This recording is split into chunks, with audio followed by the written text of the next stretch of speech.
Basta ma'am, anong pangalan mo po? Wait lang, lilipat ako.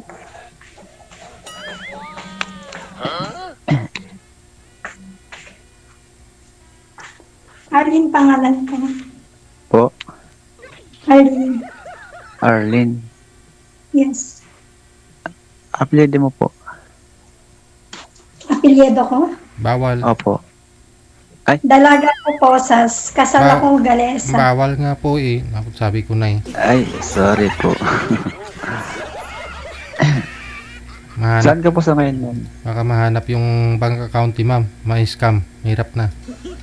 Ay, sige po, sir. Sorry po. Nasa Cavite ako. Ngayon po, ma'am? Ngayon po, asan ka ngayon po? Nasa Kuwait. Ay, Kuwait. Yes. Matagal na ka po dyan, ma'am? Nagwawalong taon. Wow. Pero, umuwi ka rin? Uuwi pa lang ng November. Ngayong taon po? November pa lang ako uwi.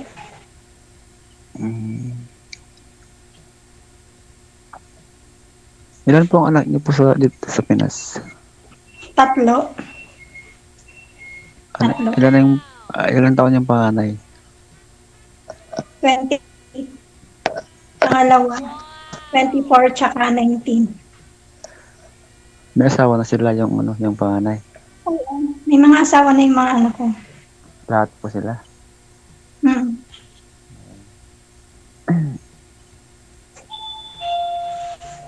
Kumusta ka namin po dyan, sa trabaho mo? Okay lang ba?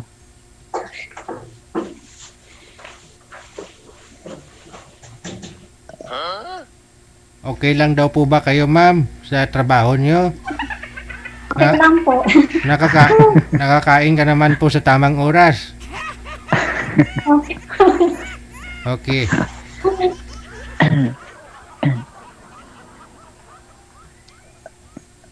Sa 8 taon po ma'am, ngayon pa lang po kayo uwi dito sa Pilipinas sa loob ng 8 years? Yes po. Bakit po. Bakit naman? Tagal naman. Nagkahiwalay nga kami na asawa ko, nawala na ako ng gano'ng umuwi. Mga anak po ninyo? Kasi may mga pamilya naman na din sila. Gusto ko kasi ayoko naman din sa natong. May mga anak na. Pamilya na. Buti po na-test niyo yung 8 taon na hindi kayo umuwi dito sa Pinas. Ex-abroad naman na din kasi ako. Matagal na talaga ako nag-abroad. Kaya sanay na ako. Yung na-homesick lang, yung mga first timer. Ganyan. Sa bagay. Pati rin ako noon. Kasi nag-abroad din ako dati Saudi. Homesick din ang kalaban noon. Kasi malilit pa yung mga anak ko noon. Pigilan yan, malabanan mo yung homesick kapag may ka-video call ka.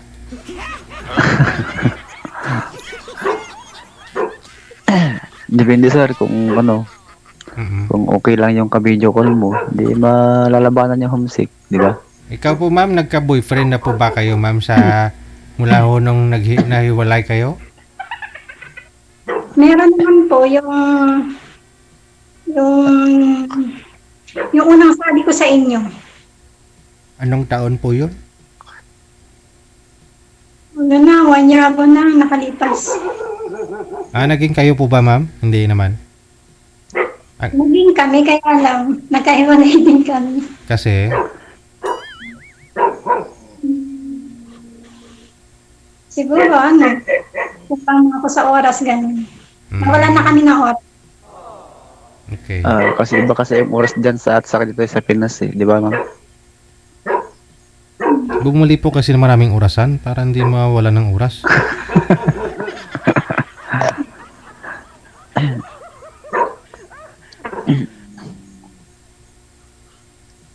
Kumusta naman trabaho niyo dyan ma'am? Okay naman. Okay naman mga anak. May alaga ka ba dyan?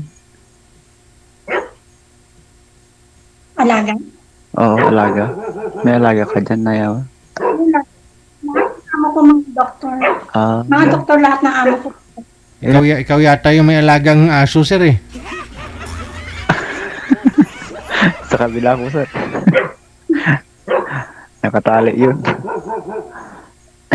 Ikaw Ito yung... yung amo ko, puro doktor sila. Oh, dami naman. Dami nagpapasilo sa iyo, ang ma'am. Nakapag-adjust ng trabaho, kahit anong dami ng trabaho pag marunong ka mag-adjust. Ayan naman. Pero wala kang kasama dyan, ma'am, sa bahay nyo?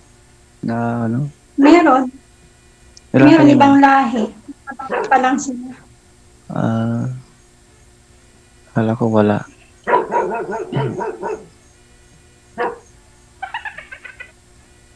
Masama ng pamilya mo dito sa Pinas, ma'am? Sa Cavite.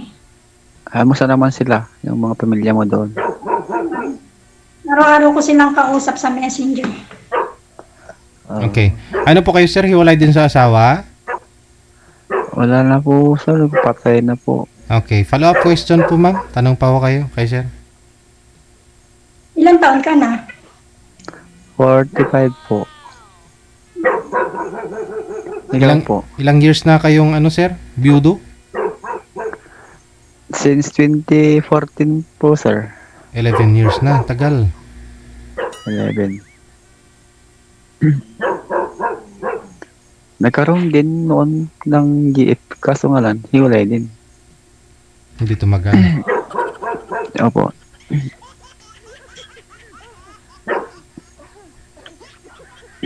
Sana ngayon tumagal. Kaya ma'am, kung okay lang.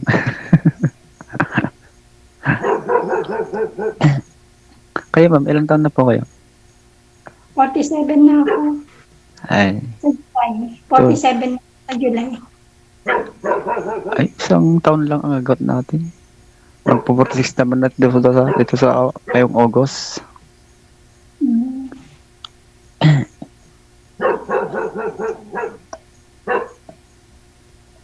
Tapos na po ang trabaho niyo, ma'am? Hindi pa. Alas 10 na, di ba? Kumakain yung mga amo ko, pumunta lang ako dito sa tapat ng kwarto. Pero anong oras matapos yung trabaho mo ngayon? Mga 11 o'clock na. Ay, malapit na. Ilang ano na lang. 10-15 na dito sa Pinas. Tapos ngayon dyan, Dito sa ano na, 5. Oo.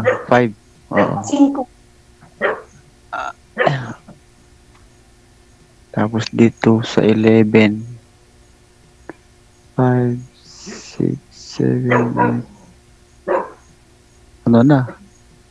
Bukas na. Matapos yung trabaho mo dyan. Pag dito sa Pinas.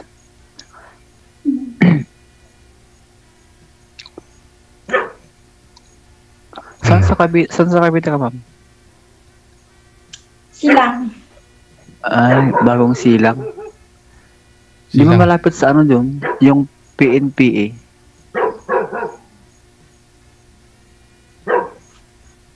Hindi ko Di alam ba, yun. di ba Cavite sa PNPA ng mga ano, yung police? Siguro. Kasi doon kasi nag-aral yung ano, yung pinsan ko noon sa PNPA.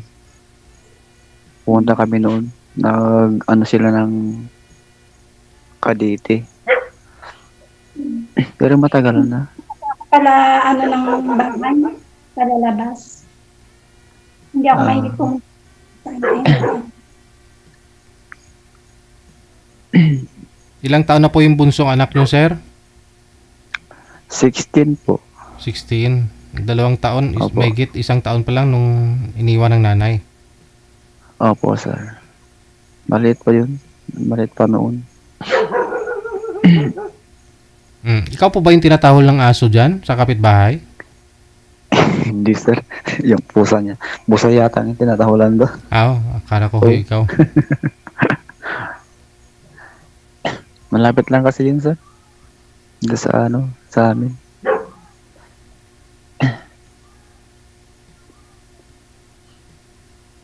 Musta, ma'am? Magtanong ka kung anong gusto mong tanungin. Wala ako may tanong. Diyan po ba sa Saudi, ma'am, hindi po kayo nakakalabas, nagka-boyfriend sa labas, ma'am? Wala po kaming day off. O, ibig sabihin sa Maselan yung mga, sa 8 taon na hindi ka umuwi dito sa Pilipinas, hindi ka nakakalabas diyan. hindi po. Maselan kasi mga amo ko, mga doktor sila. Oh, Ayaw nila kahalubin kami sa ibang tao. Kasi yung para sa kanila, Oo. baka makatubo kami na may sakit, ganyan. 8 taon, hindi po kayo nakakalabas. Wala. Ay, Lalabas hulog lang ako ng pera, ganyan. Magpapadala ako yun. Ah, Yan lang. paano po yung mga personal yung pangangailangan tulad ng napkin? Daya, Bumibili kami sa online. May online naman eh. sa online na lang. Hindi na talaga kayo lumalabas kahit na online. bumili ng mga grocery, pangangailangan nyo, sabon-sabon, gano'n. May online naman. Ano po yung ginagawa nyo? Paano po kayo nalibang, ma'am? O paano po ninyo labanan yung... kasi hindi maiwasan talaga yan. Kahit sanay ka na mag-abroad, ma-homesick ka pa rin. O di ba gusto mo rin Hindi, mag-relax?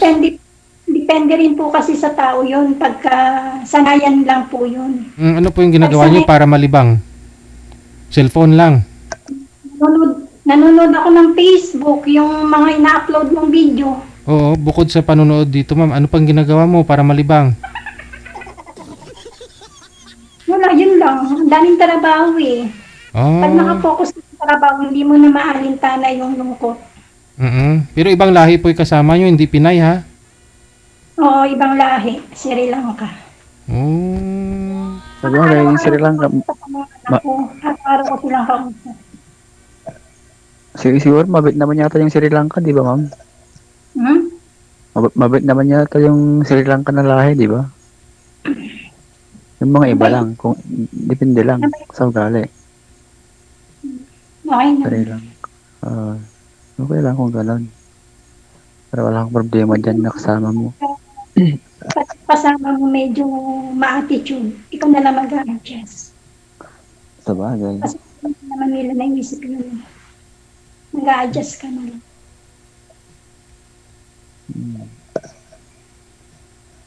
Iba talaga mga ibang lahi kasi. Kung hindi ka mag-adjust, wala na. Kahit yung Away na ma'am, yan. kahit yung lumalabas amo nyo, isinasama ka, walang ganon. Doktor mga amo ko eh, hindi sila nagsasama ng katulong. Kasi bahay hospital lang sila, bahay hospital. Siyempre, kung sila, hindi sila nagbabakasyon, walang ganyan. Hindi, nagbabakasyon din sila. Hindi po kayo No. isinasama. Isang araw, nagpa-line up ako sa'yo, nagbakasyon yung amo ko. Tapos kagabi lang po. Hindi po kayo dinadala, ma'am. Sinasama. Hindi. Hindi. Hindi sila nagsasama ng katulong. Sa bahay ka lang. Tiis mo naman, ma'am. Ay, 8 taon, hindi ka na lumalabas na pumapasyal naman lang. Hindi, siguro kaya sanay ako sa lungkot kasi Dahil sa nangyari. Hindi ko kasi naranasan na buo yung pamilya ko, laking lola ako. So, 9 years old pa lang kasi ako nung nagtatrabaho na ako. Parang sanay na ako. Malayo sa pamilya. Pati rin ako noon, lagi ako sa lola. Noon, nung bata pa ako. Naranasan na kasama ko yung mama at papa ko. Kaya bata pa ako, parang sanay na ako sa lungkot. So, mababaw lang yung kaligayahan mo, ma'am. Anong makapagpaligaya sa iyo ngayon, ma'am? Para alam ni Sir? Dapat na sa akin yung may trabaho ako. Ay, ayaw mo nang mag-asawa? Depende siguro sa makakausap. Makakakilala, ganyan. Pero Hindi naman kung natin masasabi din. uuwi po kayo next year, ano po yan? Babakasyon lang po ba kayo o for good na rin? Hindi, sa November na ako uwi. Ah, okay. For good na ako. Ngayon na, sir. Ngayon taon na, sir. Bali, bakasyon lang po yan, ma'am. Hindi, for good na ako. Nagbi-business. Very good eh. So, mag-aasawa ka na pag sakali, no? Magkasundo kayo. Kung okay lang sa kanya, sir. Anong hanap nyo, ma'am? Anong hanap nyo po sa isang makasama sa business, asawa? Ano pong ugali yung hanap nyo? Gusto nyo po? Hindi naman ako namimili ng isang tao basta kaya lang ako irespeto. Kailangan mo talaga, Respeto yung hinahanap ko sa lalaki. kailangan mo talaga pumili, ma'am, kasi magbi-business ka. Mamaya, respeto ka nga, pero tapos maubos naman yung ano, punan. Kasama naman din sa respeto. Hindi mo masabi kasi baka pamilya hindi makati yung kamay, ganun. May respeto nga siya, mabait siya, pero yung pamilya hindi. May ganun eh. Oo, sir. Tama ka dyan. Yung hanapin mo yung wala ka ng biyanan, ganun. Para wala kang kaaway na biyanan. Ako talaga, sir. Wala ng mga magulang ko talaga. Ayun, timing. Minsan kasi magkasundo yung asawa pero pag naimasok yung mga magulang o biyanan, wala na. Yan lang. May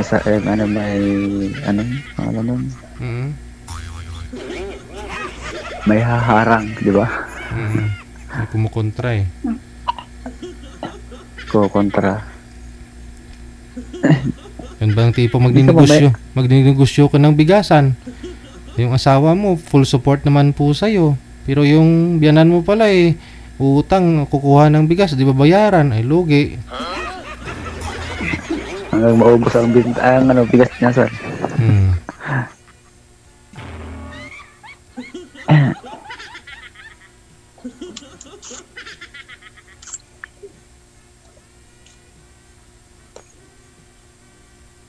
Ma'am, may mga magulang ka pa? Ha? May magulang ka pa? Hindi ko maintindihan. May Magulang. mga magulang ka pa? Wala na. Wala na akong magulang. Ah, Kaya nagpag-asawa kasi yung pinagkasundo ko doon sa papa ng mga anak ko. Kasi bago siya mamatay, inano niya muna akong makapag-asawa bago siya mamatay. Kasi nga may iwan lang ako. Nung namatay kasi lola ko, napunta ako sa mama ko. So nung nagkasakit siya, mamamatay siya, ayaw niya akong maiwan sa stepfather ko. Kaya maaga ako nakapag-asawa. Pinagkasundo. ilan na ka bang nag-asawa noon, ma'am? Pinagkasundo ako ng mama ko doon sa papa ng mga anak ko. Magsi-17 pa lang ako noon. Bata pa. Maaga ako nagkapamilya kasi nga wala nang mapag-iiwanan sa akin. Kasi unang namatay ang lola ko. Sumunod mamamatay yung mama ko. Kaya naisip niya na ibigay ako dun sa papa ng mga anak ko. Wala ka bang kapatid, ma'am? Ako yung panganay sa lahat eh. Sus. Ilan kayo magkakapatid? Ilan kayo magkakapatid, ma'am? Ang asawa niya kasi 5 naging anak niya doon.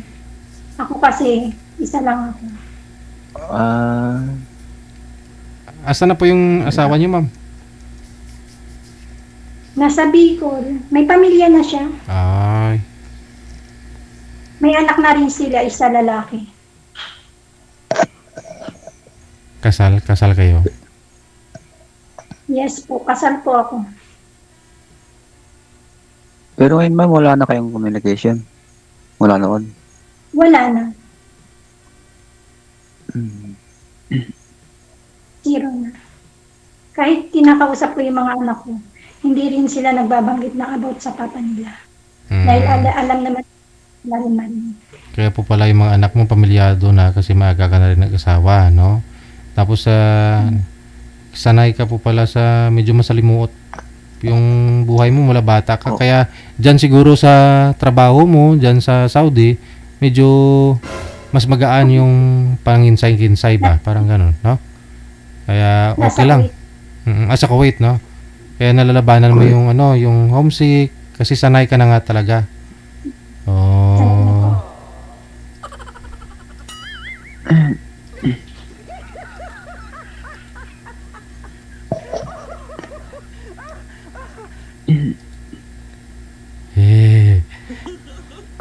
Yung mga anak mo, saan sila na nagpangasawa din sa Cavite? May mga furniture sila. Doon din sa Cavite pa? Oo, sa Cavite. May mga furniture sila. Uy, May business na. Oo. Galing ako dyan. Yung anak kong panganay na babae, may furniture siya, tsaka may maliit siyang tindahan. May pinagkakakitaan siya. Ilan silang babae, ma'am? Isa lang? Yung panganay lang? O... Isang babae, dalawang lalaki. Buti may negosyo na sila, di ba? Smile ka nga po, ma'am. Ay, hindi naman pala eh. Seryoso yun, sir. Tama talaga yun.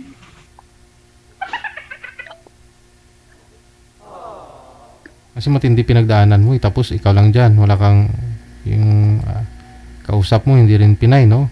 Pero mabuti naman kahit papano fluent pa naman kayo magtagalog. Hindi kahit na hindi po kayo nagtatagalog dyan. Tagalog naman din kasi ako eh. Oo. Sana sa si ma'am sa ano? Sa... Cavite. Hindi, yung salita sa ano, sa Saudi. Arabic. Sanay na siya. Para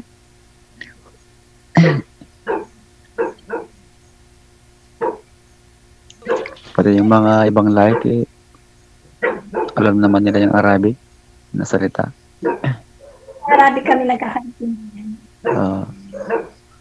Pero sa English, ma'am, pero sa English, mahirap. Kasi iba naman ang salita ng mga Sri Lanka eh. Parang inchik.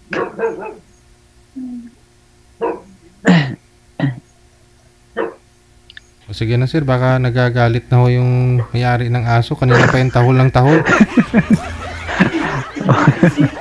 Nakatawag ako. Maraming salamat sa inyo. Happy Sunday. Ma'am, Happy Mother's Salamat Day. din, sir. Salamat.